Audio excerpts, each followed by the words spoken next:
Sa iyo lang, Lord, ako kakapit at laging lalapit. Panginoon, salamat sa lahat ng tulong mo sa akin. Thanks for always being there. Always being there to guide me and to direct my path. Salamat sa laging handang sumuporta sa akin, Panginoon. Panginoon, kayo po ang gagawin naming lakas. Alam po namin na kaya nyo kaming tulungan. Kaya nyo kaming bigyan ng solusyon sa aming mga problema. Problema na nagpapahina sa amin. Marami po ang mga dumadating sa aming mga buhay ngayon, Panginoon. Marami ang nagiging hadlang sa aming plano at mga pangarap. Alam po namin na iisa-isahin niyong tatanggalin ang mga ito bilang bahagi ng pag-aalaga niyo sa amin. Panginoon, alam po namin na hindi na magtatagal ang mga nagpapahirap sa aming problema.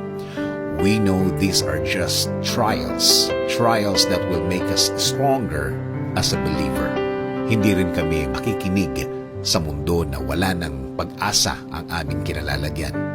Alam po namin na kayo ang pag-asa namin. Sa inyo kami kakapit at laging lalapit. Hindi kami makikinig sa kanilang mga salita, sa kanilang mga kwento, sa kanilang mga judgment. Sa halip, mas ikukwento namin ang inyong kabaitan at laging handang tumulong sa amin. Sasabihin din namin sa kanila, Panginoon, na hindi lang ngayon nyo kami tinulungan, kundi matagal na. At natulungan nyo na kami dati at alam namin na tutulungan nyo rin kami ulit, Lord.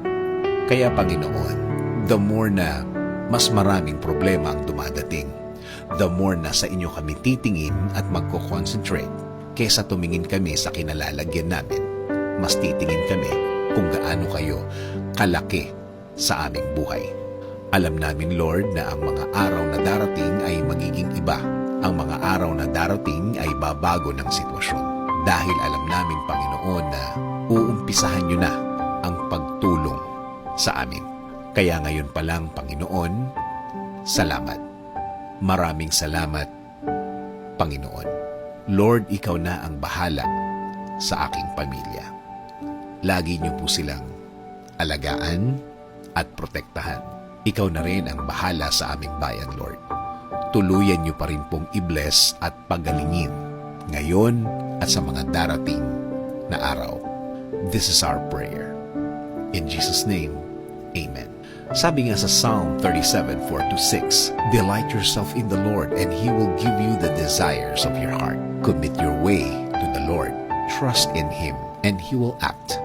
He will bring forth your righteousness as the light, and your justice as the noonday.